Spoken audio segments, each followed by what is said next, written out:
রাত বাজে প্রায় 1:15 রাত।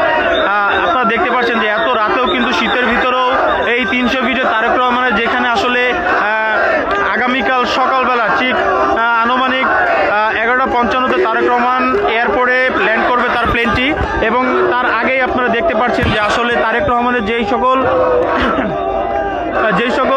কর্মী সমাগম রয়েছে এই 300 ফিটে আপনারা দেখতে পাচ্ছেন রাত 1টা বাজে এই শীতের ভিতরে কিন্তু তার যেই নেতাকর্মীরা রয়েছে তারা সকলেই কিন্তু এই স্থানটি গরম করে রেখেছে। আপনারা দেখতে পাচ্ছেন যে কি পরিমাণ মানুষ এই রাতেও এখানে কিন্তু উপস্থিত রয়েছে। আমরা কিন্তু একবারে সরাসরি মঞ্চের সামনে থেকে আপনাদেরকে লাইভে যুক্ত করেছি। আপনারা দেখতে পাচ্ছেন যে আসলে আগামীকাল সকালবেলা কিন্তু আসলে তারেক রহমান এই স্টেজে উঠেই কিন্তু আগামীকাল দুপুর থেকে বিকাল নাগাদ তারেক রহমান এই স্টেজে উঠেই কিন্তু তার দেশের উদ্দেশ্যে যে ভাষণ সেই ভাষণটি কিন্তু তিনি এখান থেকে শুরু করবেন। এবং আপনি দেখতে পাচ্ছেন যে আসলে সেই জায়গাটি কিন্তু সম্পূর্ণ পুলিশি নিরাপত্তা রয়েছে এবং সবাই কিন্তু কঠোর সজাগ রয়েছেন এখানে এবং কঠোরভাবে কিন্তু তারা তাদের নিরাপত্তা দেওয়ার চেষ্টা করছে। এবং আপনারা দেখতে পাচ্ছেন যে এখানে প্রচুর পরিমাণের ভলেন্টিয়ার মোতায়েন করা হয়েছে, সেই সাথে সাথে কিন্তু পুলিশরাও রয়েছে এখানে মোতায়েন করা রয়েছে। আপনারা দেখতে পাচ্ছেন যে সকল নেতাকর্মীরা আসলে এই বাসটি পেরিয়ে ভিতরে আসার চেষ্টা করছে তাদেরকে কিন্তু এই ভলেন্টিয়ার যারা রয়েছে তারা কিন্তু প্রতিদিনের বাংলাদেশ ভাইয়া তারা কিন্তু তাদেরকে আসলে ঠেকানোর চেষ্টা করছে। আসলে এখানে জনস্রোত কিন্তু প্রচুর এবং আপনারা দেখতে পাচ্ছেন যে আসলে কি পরিমাণ মানুষ কিন্তু এখানে জড়ো হয়েছে। এবং আপনারা দেখতে পাচ্ছেন রাত 1টা বাজেও কিন্তু আসলে মানুষের এখানে কোনো কমতি দেখা যাচ্ছে না। এবং নেতাকর্মী যারা রয়েছে তাদের সাথে আমরা কথা বলার চেষ্টা করেছি এবং তারা কিন্তু বলেছে যে আসলে তাদের কাছে এই শীত কোনো কিছুই না এবং সবাই কিন্তু অধীর আগ্রহে অপেক্ষা করছে তারেক রহমানের জন্য। আমি যদি আমার নিচে একটু দেখাই যে আসলে মানুষ কিভাবে কষ্ট করে নিচে শুয়ে রয়েছে এই শীতের ভিতরে।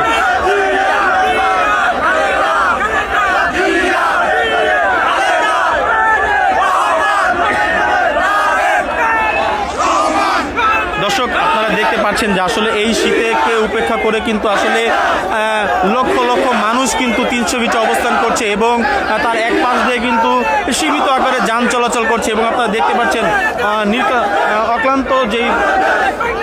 অক্লান্ত পরিশ্রম দিয়ে কিন্তু তার যেই নেতাকর্মীরা রয়েছে তার যেই কর্মী সমাগম আপনারা কিন্তু সেটা দেখতে পাচ্ছেন। দর্শক রাত 1টা বাজেও কিন্তু এখানে মানুষের উপস্থিতি কিন্তু আরও বাড়ছে। অনেকেই কিন্তু বলছিল যে আসলে শীতের রাতটি পেরোবার পরে সকাল থেকে আসলে মানুষের আগমন ঘটবে, কিন্তু আমরা এখানে এসে তার ব্যতিক্রমী বিষয়টা আমরা দেখতে পাচ্ছি যে আসলে লক্ষ লক্ষ মানুষ কিন্তু এখানে এসে উপস্থিত হয়েছেন এবং আরও অনেক মানুষ কিন্তু রাস্তায় রয়েছে, তারা কিন্তু আসছে এবং ঢাকার বাইরে থেকে অনেক মানুষ আসছে, লঞ্চে করে আসছে, কেউ বাসে, কেউ বা ট্রেনের ছাদে করে এই সমাগম স্থানে আসার চেষ্টা করছে। এবং দেখতে পাচ্ছেন যে তারা কিন্তু একে একে বিভিন্ন ধরনের স্লোগান দিয়ে কিন্তু তারা এই জায়গাটি গরম করে রেখেছে। এবং আমি যদি আপনাদেরকে একটু দেখাই যে আসলে কত নেতাকর্মীরা কিন্তু কষ্ট করে শীতের ভিতরে তারা কিন্তু নিচে শুয়ে রয়েছে। আপনারা দেখতে পাচ্ছেন যে তারা কিভাবে এখানে অবস্থান করছে। এই শীতের ভিতরে তারা কিন্তু অনেক কষ্ট করে এখানে দাঁড়িয়ে রয়েছে নেতাকে একটি নজর দেখার জন্য। আপনারা দেখতে পাচ্ছেন যে যারা একবারে সামনে রয়েছে তারও উঁচুই কিন্তু রয়েছে এই মঞ্চটি, সেই মঞ্চ কিন্তু এক নজর সামনাসামনি তাদেরকে দেখানোর জন্য তারা নেতাকে দেখার জন্য কিন্তু এক নজর দেখার জন্য তারা এখানে উপস্থিত রয়েছেন। এবং তাদের সাথে কথা বলে যেটি জানতে পেরেছি যে আসলে তারা কিন্তু তারেক রহমানকে না দেখা অবধি কিন্তু তারা এখান থেকে তাদের অবস্থান ত্যাগ করবে না।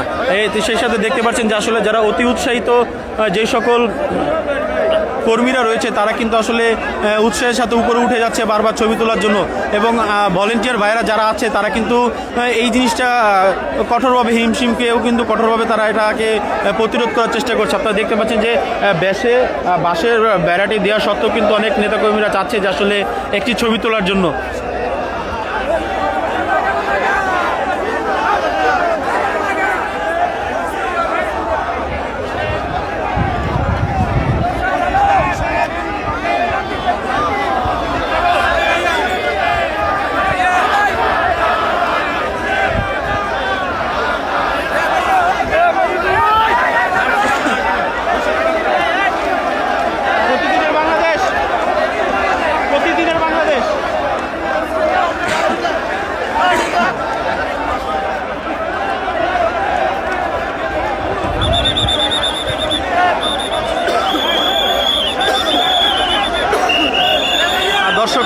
দেখতে পাচ্ছেন যে উৎসাহিত যেই কর্মী সমাগম এখানে রয়েছে তারা কিন্তু উপরে উঠে একটি ছবি তোলার চেষ্টা করছে। তারপরেও কিন্তু এখানে কর্মরত যে সকল ভলেন্টিয়ার ভাইরা আছে তারা বিশৃঙ্খলাটার জন্য না হয় সেই জিনিসটা কিন্তু তারা মাথায় রেখে তারা সর্বোচ্চ নিরাপত্তা দেওয়ার চেষ্টা করছে। এবং আপনারা দেখতে পাচ্ছেন যে আমি যদি আপনাদেরকে একটু জুম করে দেখাই যে এখানে মানুষ কিন্তু অতি উৎসাহের সাথে কিন্তু তারা এখানে নাচছে এবং বিভিন্ন স্লোগানে কিন্তু তারা তাদের পরিবেশটাকে গরম করে রেখেছে। তারেক জিয়া ছবিসহ নির্দিষ্ট এলাকার যে সকল নেতারা রয়েছে তারা কিন্তু তাদের ছবিসহ ব্যানার নিয়ে কিন্তু এখানে এসে তারা মিছিলটি করছে। এরকম কিন্তু লক্ষ লক্ষ মানুষ কিন্তু এখানে উপস্থিত রয়েছে। অনেকে ধানের শীষের রিক্সা নিয়ে কিন্তু এখানে এসে উপস্থিত রয়েছেন প্রিয় নেতাকে তার প্রতীকটি দেখানোর জন্য। সেই সাথে কিন্তু আপনারা দেখতে পাচ্ছেন দর্শক রাত প্রায় 1টা বাজে। এই 1টা বাজেও কিন্তু দেখতে পাচ্ছেন যে 300 ফিটের যে রাস্তাটি রয়েছে সেই রাস্তায় বিপুল পরিমাণের বিএনপি যে সকল কর্মীরা রয়েছে তারা কিন্তু এখানে এসে উপস্থিত হয়েছে। দর্শক আমি আপনাদেরকে সরাসরি দেখানোর চেষ্টা করছি যে দেখেন সম্পূর্ণ রাস্তাটি কিন্তু আসলে মানুষ দিয়ে ভরে গিয়েছে এবং ওই পাশ থেকে যেই সকল ট্রাক বা যে সকল গাড়িগুলো রয়েছে সেগুলো আসতেও কিন্তু হিমশিম খাচ্ছে। এবং আপনারা দেখতে পাচ্ছেন যে মানুষের জনস্রোত ঠেলে কিন্তু আসলে সেই যানবাহনগুলো যাওয়ার চেষ্টা করছে এবং এখানে যে সকল কর্মীরা রয়েছে তারাও কিন্তু এই যে যান চলাচলের যে বিষয়টি সেটি কিন্তু তারা মাথায় রেখেই কিন্তু তারা আসলে তাদের এই কার্যক্রমগুলো চালিয়ে যাচ্ছে। এবং আপনারা দেখতে পাচ্ছেন যে রাস্তার ডিভাইডারগুলো যেগুলো রয়েছে ভাইজার যেগুলো রয়েছে মিডিয়া কর্মীদের কাজের জন্য সেখানে উঠেও কিন্তু নেতাকর্মীরা তাদের জায়গাগুলো দখল করে রাখছে এবং তারা কিন্তু আগামীকাল ঠিক বিকাল নাগাদ আমরা খবর যেটা পেয়েছি আসলে 3:45 থেকে 4টার ভিতর তারেক রহমান এই স্টেজটিতে এসে উপস্থিত হবেন। সেই যে স্টেজে দাঁড়িয়ে তারেক রহমান তার মূল্যবান বক্তব্যগুলো জনগণের উদ্দেশ্যে বলবেন সেই স্টেজের সামনেই কিন্তু লাখো জনতা এসে কিন্তু ভিড় করেছেন। এবং দেখতে পাচ্ছেন তারা কিন্তু অনেকের সাথে আমি কথা বলার চেষ্টা করেছি।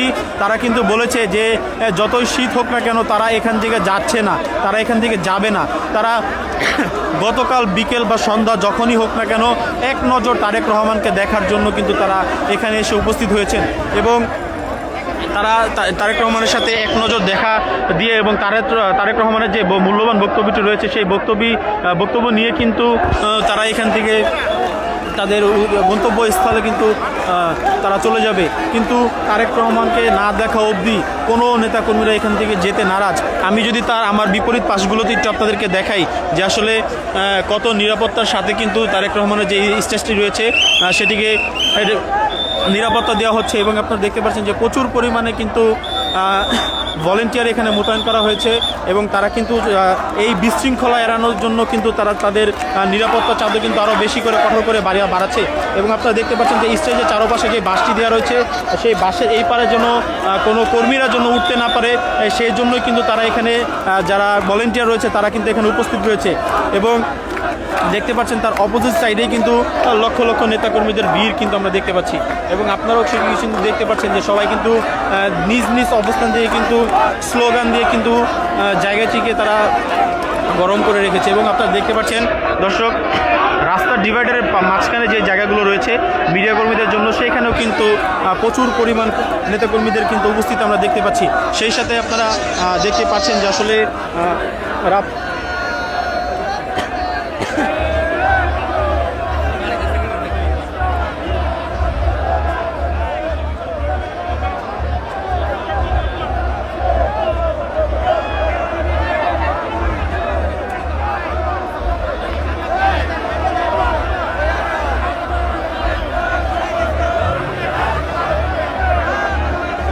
দর্শক আপনারা দেখতে পাচ্ছেন, আপনাদেরকে আমি দেখানোর চেষ্টা করছি যে আসলে রাত 1টা বাজেও কিন্তু এখানে মানুষের উপস্থিতি আস্তে আস্তে বাড়ছে এবং অনেকেই বলছে যে আসলে সকাল নাগাদ এই রাস্তায় কোনো যান চলাচল করতে পারবে না এবং মানুষের ভিড়ের জন্য এখানে কেউ ঢুকতে পারবে না ভিতরে।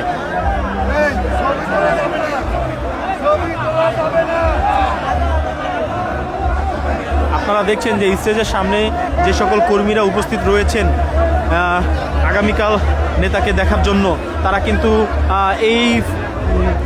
এই নিদর্শনটিকে বা এই ঐতিহাসিক যে বিষয়টি রয়েছে যেটা তারা বলছে আসলে ইতিহাস তৈরি করে তারেক রহমান দেশে ফিরে আসবে, সেই ইতিহাসকে সাক্ষী করে রাখার জন্য কিন্তু অনেকেই চাচ্ছে যে উপরে উঠে একটি ছবি তুলবে। সেই ছবি তোলাকে কেন্দ্র করে কিন্তু বিভিন্ন সময় বিশৃঙ্খলার সৃষ্টি হয়ে থাকে। সেই বিশৃঙ্খলার জন্য না তৈরি হয়, সেই জন্য কিন্তু এখানে কর্মীদেরকে কিন্তু উপরে উঠতে বারবার কিন্তু নিষেধ করা হচ্ছে। তারপরেও অতি উৎসাহিত কর্মী যারা রয়েছে তারা কিন্তু উপরে ওঠার চেষ্টা করছে এবং একটি ছবি কিন্তু তারা তোলার চেষ্টা করছে।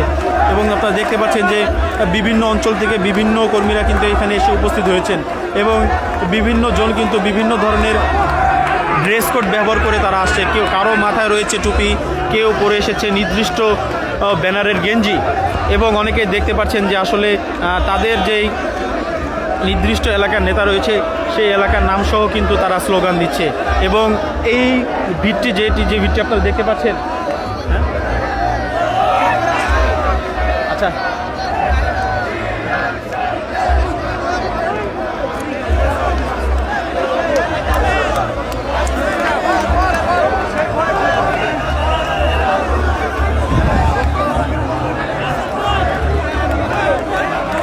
দর্শক, আমি আপনাদেরকে দেখানোর চেষ্টা করছি যে আসলে কি পরিমাণ নেতাকর্মী কিন্তু এখানে এসে উপস্থিত হয়েছেন।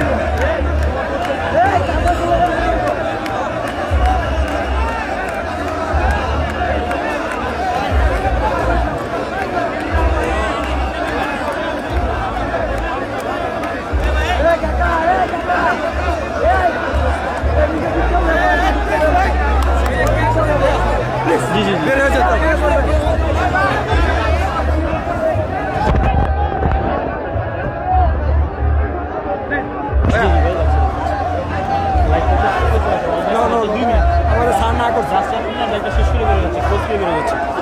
দর্শক, আপনারা দেখতে পাচ্ছেন যে আসলে এখানে অতি উৎসাহিত যে সকল নেতাকর্মীরা রয়েছে তাদের জন্য কিন্তু আসলে এখানে পরিস্থিতিটি খুবই ক্রিটিক্যাল হয়ে গিয়েছে। আসলে অনেকেই এখানে উৎসাহের সাথে অনেক ধরনের বক্তব্য দিচ্ছে, অনেক ধরনের কথাবার্তা বলছে এবং আসলে জায়গাটি রেস্ট্রিক্টেড হওয়ার কারণে আসলে আমাদের যে গণমাধ্যম কর্মী যারা রয়েছে আমরা তারাও কিন্তু এখানে আমরা প্রবেশের থেকে একটি বাধা পাচ্ছি যে আসলে এই জায়গাটি সম্পূর্ণ রেস্ট্রিক্টেড এরিয়া এবং কোনো ধরনের তারাও ঝুঁকি নিতে চাচ্ছে না আসলে, যার জন্য আমাদের অতি অনুরোধের সাথে তারা বলছে যে আসলে আমাদের এই জায়গাটা ট্র্যাক করতে হবে।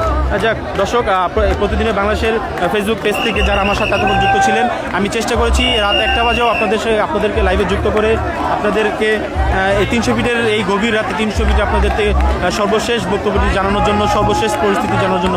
দর্শক, এতক্ষণ আপনাদের সাথে লাইভে যুক্ত ছিলাম আমি মোহাম্মদ সজীব, 300 ফিট থেকে রয়েছি এবং আরও একটি লাইভ দেখতে, আরও আপডেট পেতে আমাদের সাথে অবশ্যই লাইক এবং ফলো দিয়ে আমাদের সাথে যুক্ত থাকবেন। দর্শক, আমি এতক্ষণ আপনাদেরকে ঢাকার 300 ফিট থেকে আপনাদেরকে যুক্ত রেখেছিলাম এবং 300 ফিটের সর্বশেষ যে পরিস্থিতি রয়েছে নেতাকর্মীদের, সেই জিনিসটা আমি আপনাদেরকে দেখানোর চেষ্টা করেছি। ধন্যবাদ দর্শক, যারা এতক্ষণ আমার সাথে যুক্ত ছিলেন। অবশ্যই প্রতিদিনের বাংলাদেশের ফেসবুক পেজটি লাইক এবং শেয়ার দিয়ে আমাদের পাশে থাকবেন। ধন্যবাদ।